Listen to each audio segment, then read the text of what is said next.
GT7 updates 1.49 to 1.52 brought changes to the driving physics and force feedback, which makes you feel much less in control over the car. Even if you're using my previously recommended force feedback settings, you would feel the steering wheel to be very numb now, and would even keep spinning out when trying to drift. I've redone some very extensive testing to figure out how the force feedback settings work after these updates. After setting them right, you'll feel the steering wheel to be more alive than ever before.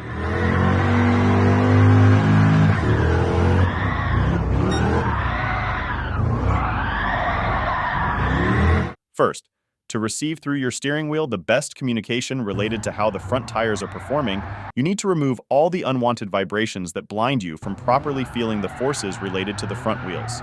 These are the vibrations related to the engine and gear changes, and some other car chassis vibrations. Although these vibrations are desired by most players, they will partially blind your feeling of the forces and vibrations that actually matter the most for controlling the car. So it's always good practice to completely remove these forces to best feel what the front tires are doing at all times. Even if you're using a Thrustmaster TGT, which produces these vibrations independently through its front-mounted transducer. Moreover, this will heavily reduce the rattling of gear-driven wheels like the Logitech G29 and G923.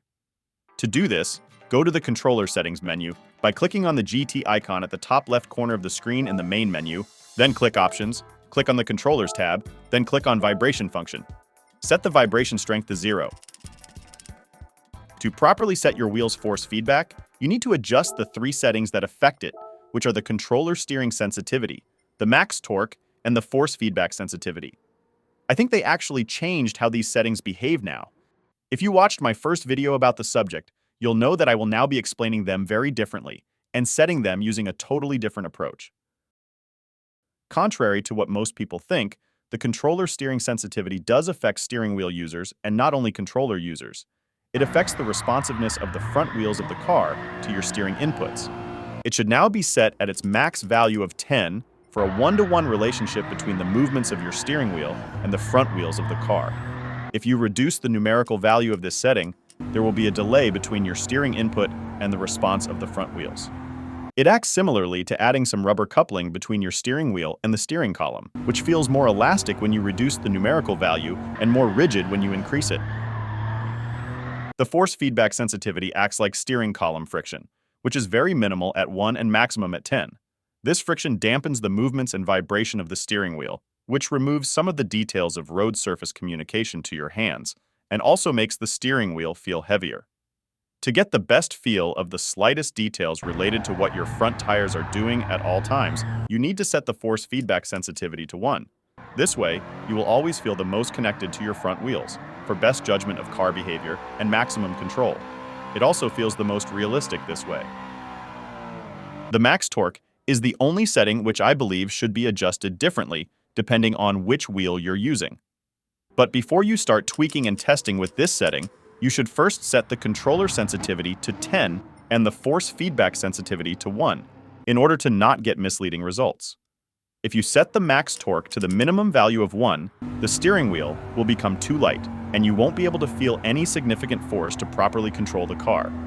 Also, if you're drifting, the steering wheel will be too slow and won't rotate fast enough like in real life when you let go of it while oversteering.